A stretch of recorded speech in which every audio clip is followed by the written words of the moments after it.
we shouldn't allow them to have set pieces, corners, and free kicks. I don't know why Enzo Maresca just don't play Tosin. I see Jackson scoring 2, and I see Palmer scoring 1. Another week of promising excitement with regards to the EPL. Chelsea is going to be playing Nottingham Forest on Sunday. Is at 1 p.m. And we are here to give you some quick analysis or quick a preview of the game. And as usual, I have my man GH Armando in the building. Right, Armando, what's up? Before we start, what do you have to say about the game against Nottingham Forest? Nottingham Forest, they are very solid. Right. A very compact, especially defensively. I mean, we all know the head coach of Nottingham Forest, Nuno Espirito. He's very tactical and stubborn coach. Stubborn. The way he structures his team, the way he plays his style is very, very different and very difficult to overcome. Right. But we can also see that they've started the season very strongly. So it's going to be a very balanced game. Right. Hopefully, Chelsea will be able to overcome it very early in the game. Right. If Chelsea are able to do that, then I think we'll be able it will be a good game for Chelsea. Yeah. All right, guys. So if you are watching, we want to appreciate every single one of you for your continuous support, watching, commenting, liking the videos. It tells you how important it is for us. It helps our videos to go very far. And so if you are watching and you have not subscribed yet, please smash the subscribe button on below the video. You see subscribe. Just hit it, and then you see that you are subscribed. Yeah. And if you've not liked, smash that like button. You see some like button there to just click on it, and you will be helping our videos. As we keep saying, our target is to hit 10K subscribers before the end of the year. We are just left with, I think, 3 months or so. Yeah. So please, let's encourage others to subscribe. Let's come together and make it happen. Remember, this is your Chelsea news headquarters, your Chelsea content headquarters in Africa. So please do us the honors, just subscribe, and we will keep bringing you amazing content right here, right? And as well on Facebook, we also have a Telegram channel at Chelsea Tribe Africa. Just search on it on Telegram and also subscribe to that as well. On Facebook, on Twitter, on Instagram, we are all over the place. On TikTok, so just look for us, either Prince Hamdan Banang or Chelsea Tribe Africa or the Prince of Chelsea. You see us in one of these handles, right?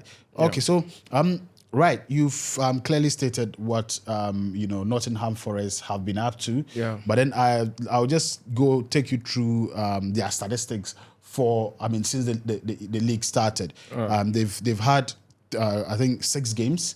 They've won 2 games. Yeah. They've drawn 3 games. They lost 1.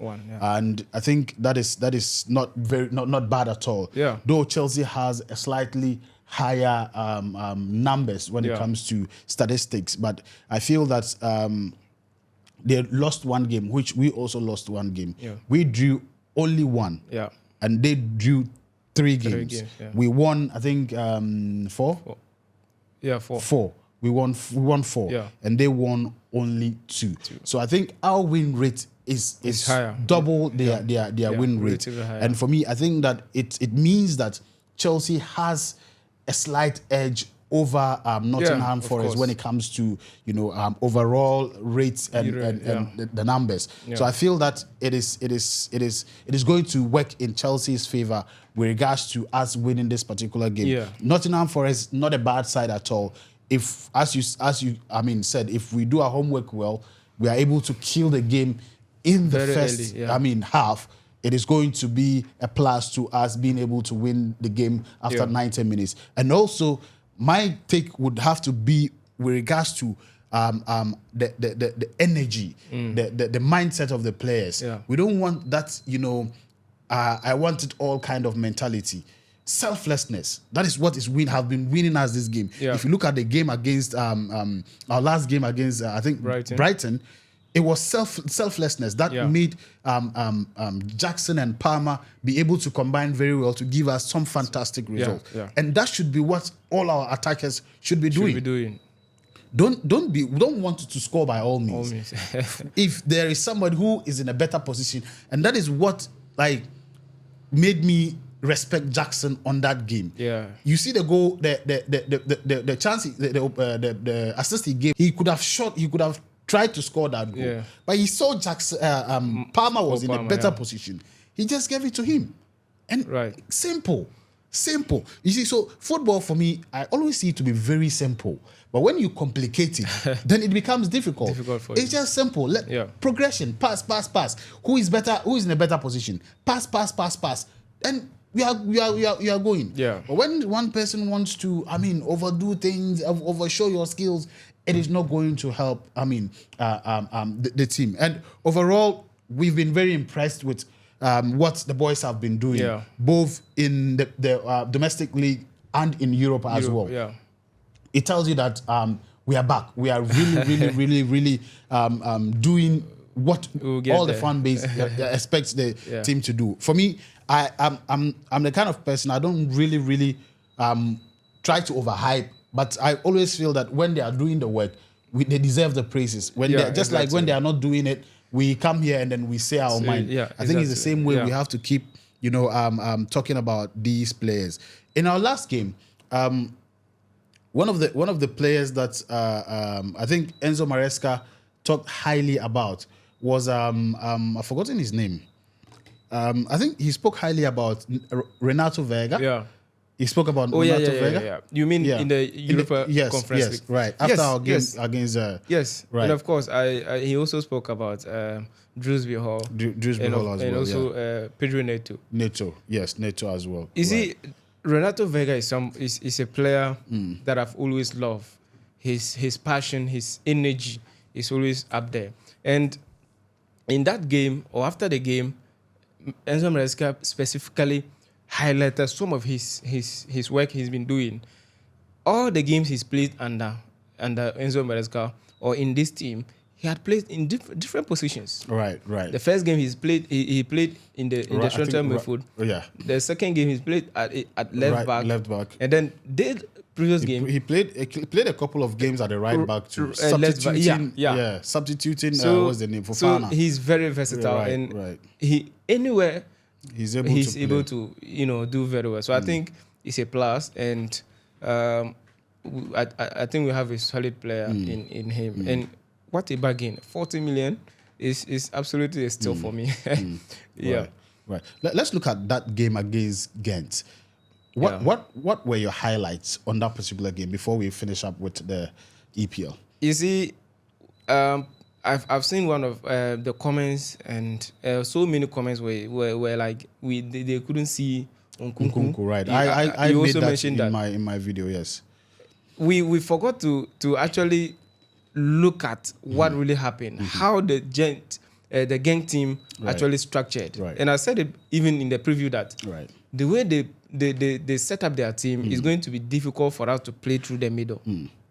And we could see that all the goals we were able to score were created from the wings. And I said it before, if we are going to win, our wingers need to do a lot more. And that's what happened.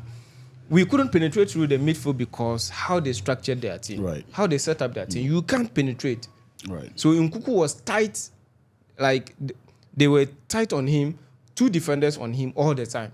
So it was very difficult. The goal he scored, he wasn't there when he scored. He had to come out from somewhere to be able to get the chance and finish it. So I think these are the things we may face during the season. We actually have to find so many ways that we can actually get results from when we are not getting our source of it. Well, my point was that it wasn't as if I wasn't seeing him.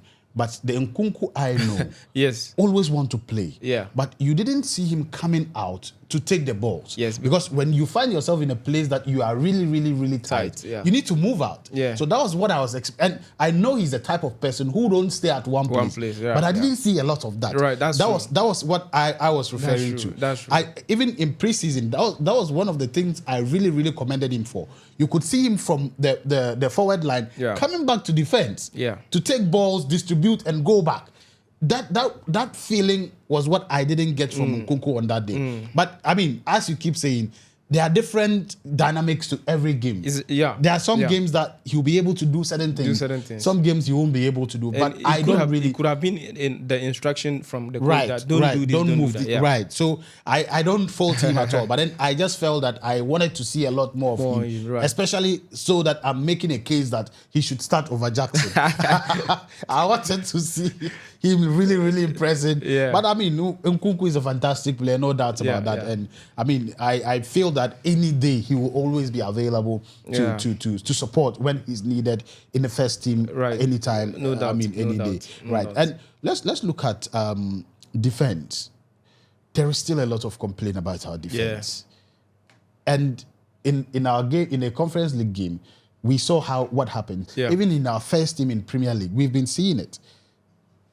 Is like what do you think the problem is? Is it that we need a more experienced defender in the team, or Enzo Maresca there's a way Enzo Maresca can actually, go about it to solve that problem? You see, if we can get that experienced defender, I think we should. It will be good. It will help a lot. As they say, too much meat doesn't spoil soup. Right. So for me, I actually look at our defense. Always is being exposed most of the time, especially the way we press opponent. When we are in possession, it's easy. You could see that we have the full control of the game. But when we lose possession, especially when we attack and immediately lose possession, there are so many holes at the back. Just because of how we attack. So for me, we need to get a personality at the back who will act as the leader all the time. Whenever we attack, he will have it in mind that I will be the one in charge of and I also feel that our defenders are not really, really pacey. So that's one of our challenges. Once the ball is, floated across, especially when Bedeshil is playing, it's a fact. I think he's the most slowest. It's very difficult for them to catch up and then get the ball. So I think for me, going forward, that is what we should look at. We don't have that experienced defender yet, but what can we do to work for what we have at the moment? Right. Is it that they should compromise? Trying to go forward all the time and then rather try and then stay back a little bit in between, so that when the ball is coming, there could be a way they can cover up without, compromising the defense. So I feel that if Enzo Maresca has a way of looking at that, it will definitely solidify the team. Because a good attack without a good defense is zero. Because the more you score, the more they score you, and it's not going to help the team. So for me, I think that is the little problem we have at the moment. To be honest, both teams, defense is just a challenge. Now let's move into the game against Nottingham Forest. Right. What does your first 11 look like? Before I go into that, we have to actually look at the Nottingham Forest team, how they've been playing this season. How they played, Like I said, Nuno has a plan, and he always plays to that.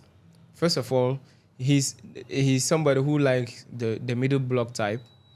He will not defend too much, and he won't open too much. It's always difficult. He packs the midfield that if you have to penetrate through the midfield, it's going to be difficult for you. And he usually allows you to have possession, and he quickly rely on his wingers, pacey wingers in hudson-odoi and then Ilanga to actually hit you on a counter. And defensively, they've been solid. I think aside Liverpool, they are lowest considered as well. This season, 5 goals considered. Liverpool only conceded 2. So I think it's going to be a very tough shell not to crack defensively for them. But I trust our attack as well. No matter how strong you are, definitely we will find a way, especially with the Cole Palmer. The coldest man in London. And now Sancho, who is very creative and intelligent. Absolutely. One pass alone can actually change everything. So I think it will be a good game for us. But we need to kill it in the first half. Very, very important. No jokes. And not one thing. Let me say this again. We shouldn't give them set pieces. We shouldn't allow them to have set pieces, corners and free kicks near our 18-yard box. They are very good. Dangerous at that. Yeah, they are very dangerous in set pieces. So I think that's... And I would also want to say that in our last 6 encounters, talking about head-to-head, Nottingham Forest they've only won once. And that Chelsea, last season. Last season. And Chelsea have won 4 and we drew. There's one draw. Yes, there's one draw. So basically, it still gives us the edge. But then these records are meant to be broken. So if we don't do our work well, they definitely can actually upset. Especially that they've not really had so many wins, a lot more draws. They are eager to get wins. More, so we just have to be very, very. We shouldn't be complacent and then try to do too much. Simple football. Go attack, get the goals, that is it. So let me get your lineup for. I think Sanchez. He's still doing well. Just that he need to avoid some silly mistakes at the back. But for me, what I've seen in Jorgensen in the Conference League, not only his saves, but the comfortability of him with the ball. And his passes. And I also think I have an issue with Enzo Maresca stating that some players are for EPL and some for Conference League. I feel that it shouldn't be like that. No. If like you realize Sanchez is not really try Jorgensen. And let's see what he's also able to do. I think he made it clear after the game that those players who played that day could actually play in the Premier League. It doesn't mean that they are only going to be used in the Conference League. But so far, that is what it's becoming clearer by the day that we have a certain group of people for a certain kind of league. But anything can still change. That's fine. But then the point I'm making is that when you make that emphatic statement that this person is for this and this person is for that, and we know there are priorities on both the different leagues. So it gives one more. I don't know how to put it, but it makes one feel more. On the top. But I think it's an open competition. That's what I'm saying. But then we've seen Sanchez do certain things that everybody's complaining about. So let him sit on the bench. Let Jorgensen also come in. We will see I agree. I've seen what you are coming from, but he wouldn't want to do that most of the time. If you do that, you actually dent his confidence. You actually kill the player's confidence immediately after mistakes, and you sit him down. No, but that is not. Confidence. It depends on how you do it. Right, it depends on how you do it as a coach. Are you saying that because Jorgensen is not playing in the Premier League, it's denting his confidence? No, but he didn't do any mistakes. It shouldn't be about. It shouldn't be about like you've done a mistake or you've not done a mistake. It should be about skipping the post save.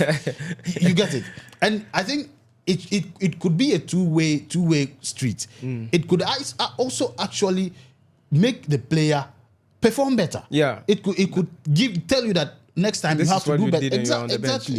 So I think it goes both ways. That's why I say it depends on how Maresca communicates it to the player. Right. So, but for me, I think that like Sanchez, there've been a lot of complaints about Sanchez. If he's not like keeping the post save, Jorgensen is there. Let's try. To be honest, Jorgensen has clean passes. Just as you said. Clean passes. And you're not the only one saying it. There are lots of people who are saying that as well. So, but let's see. Enzo Maresca is the boss. Let's see what he... I still think Sanchez will be okay, so let's just start from Sanchez, your lineup so that we briefly... And the pairing for the centre back, Levi Colwill. I want Levi Colwill and Tosin Adarabioyo. Please, that's what I want to see. Okay, yes. let's go. Right. And then Malo Gusto at right back, Cucurella at left back. And then in the midfield. In the midfield, that's where I want to see a bit of change. But I don't think he will do that. Maybe he will stick with Enzo Fernandez and then Caicedo. But I wish he could have used Caicedo and Lavia, yeah. But I don't think he'll do that. So let's see, probably. It still will be Fernandez and Lavia. And then Kopama just behind the striker. And then this is where I'll have a change. At the right wing, I want to see Pedro Neto there. Start. Right. Instead of Noni Madueke. And then left wing, Sancho as usual. And of course, I'll still stick with Nicola Jackson. I'll stick with him. Nico. Yeah, I'll stick with Nicola This time Jackson. around, I'm with you. Right, so I think for me, my lineup would be Sanchez in post, Gusto at right back. At right back, Colwill and Tosin. I don't know why Enzo Maresca just don't play Tosin. Hopefully he will do that. I mean, tomorrow. Come on. Yeah. He has shown clearly that he's a better pair with Colwill than Fofana. Clean, and his awareness is so high. Yes, so high. Yeah. So I would love to see him and Cole. Then Cucurella as usual at the left, and then Caicedo Lavia. This will be that should be for me the magic for us to win this game. Enzo Fernandez, he's good, but he's not been. I mean, his best this yet. Yeah. So let's see some changes in the midfield. Let's see how the two Caicedo and Lavia will play out, yeah. And and on the right, I would definitely see Neto there because Madueke has becoming a pain in our neck. Neto there, then Kopama in behind the striker, number 10, Sancho as usual, and Jackson, of course, no doubt. Of course. Nico, I'm sure he will impress me more. Yeah, then I can give him the crown. He will. Right. So basically, I think that is my lineup prediction for Chelsea against Nottingham Forest. What is your prediction, your score prediction? Yeah, prediction. I'll still stick with 3-1. 3-1. Yeah. 3-1. Who is scoring? Jackson. Right. I want Jackson to score. Jackson. Sancho should get his first goal tomorrow. The other time they disallowed his goal. Yes, so he should be getting his goal. Right. And then Palmer. So 1-1-1 for all of them. Yeah. For me, I see Jackson scoring 2, and I see Palmer scoring 1. 3-0. Sancho is going to give an assist. Sharp. Pedro Neto is also going to give an assist. That's what I think. Sharp. Right. So guys, this is our score, our prediction, score prediction. So let us know who is going to be who is going to for example, your lineup first, and then your game, your scoreline prediction, as well as those who are going to score. Very soon we'll be doing match day giveaways. Anyone who wins the predictions, we are going to be giving you either a jersey, a Chelsea jersey, or some cash prize. So guys, we are all in for this season. Yeah. Please make sure you subscribe to the channel. You must be a subscriber first before we do. And I'm sure our next game we should be doing the giveaways. Yeah. So please make sure you subscribe. Wait for next week, and then we will be doing giveaways, right? I mean, with regards to predictions and all of that. Right, so guys, basically that is it. Smash the subscribe button if you're watching for the first time, and hit the like button as well. Our target is 10K subscribers. Please, let's hit it by the end of the year. And we'll do a party for all of you. Everybody. Virtual party. Virtual party for everybody. Guys, we appreciate you a lot. Let us know where you are watching us from, which part of Africa. I mean, that's the part I love so much. When I see I'm watching from Nigeria, from Uganda. I'm watching from Uganda. Yeah, it's nice. I'm watching from, Sierra Leone, Liberia, Cote d'Ivoire. Yeah. I mean, it's so beautiful. It's football exciting. Uniting Africa. Yep. I mean, it's an amazing feeling. Let's get it done. Let's make this our ultimate channel for all news and all content Chelsea. Yeah. Till the next episode, peace. We are out.